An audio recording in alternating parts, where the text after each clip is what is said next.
ஈரோட்டில் காலிங்கராயன் கால்வாயில் சட்டவிரோதமாக கலக்கப்படும் சாய கழிவுகளால் கால்வாய் தண்ணீர் செந்நிறமாக மாறியுள்ளது. இதுகுறித்து கூடுதல் விவரங்களுடன் இணைகிறார் செய்தியாளர் குணசேகரன்.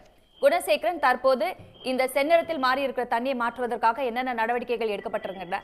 முழு விவரங்களையும் பதிவு செய்யுங்க. ஈரோடு மாவட்டத்தினுடைய முக்கிய பாசன ஆதாரங்களில் ஒன்றாக திகழக்கூடிய காலிங்கராயன் கால்வாயில் அவ்வப்போது கலக்கக்கூடிய ஆலை கழிவுகளால் அடிக்கடி இந்த தண்ணீருடைய நிறம் என்பது மாறி வருவது ஒரு தொடர்கதையாகவே இருந்து வருகிறது. 740 ஆண்டுகள் பழமையான பாரம்பரியம் மிக்க புராதன சின்னமாக கருதப்படக்கூடிய காலிங்கராயன் கால்வாய் ஒரு 90 கிலோமீட்டர் தொலைவிற்கு, அதாவது பவானி ஆற்றில் காலிங்கராயன் அணைக்கட்டில் இருந்து 90 கிலோமீட்டர் தொலைவிற்கு கொடுமுடி அருகே ஆவுடையார்பாறை வரை செல்லுகிற கால்வாய். இதில் ஒரு நேரடியாகவும் மறைமுகமாகவும் ஒரு 20,000 ஏக்கர் விளைநிலங்கள் பாசனம் பெற்று வருகின்றன.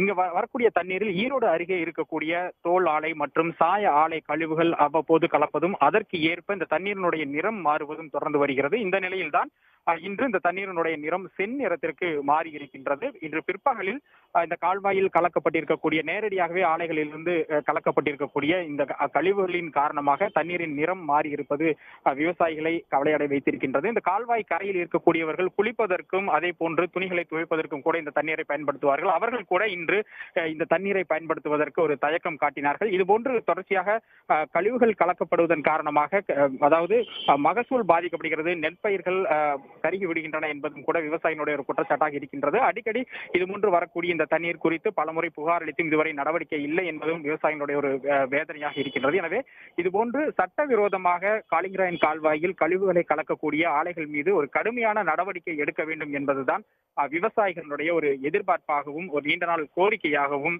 இருக்கிறது. உடனுக்குடன் செய்திகளை தெரிந்து கொள்ள சன் நியூஸ் பெல் ஐகானை கிளிக் பண்ணுங்க.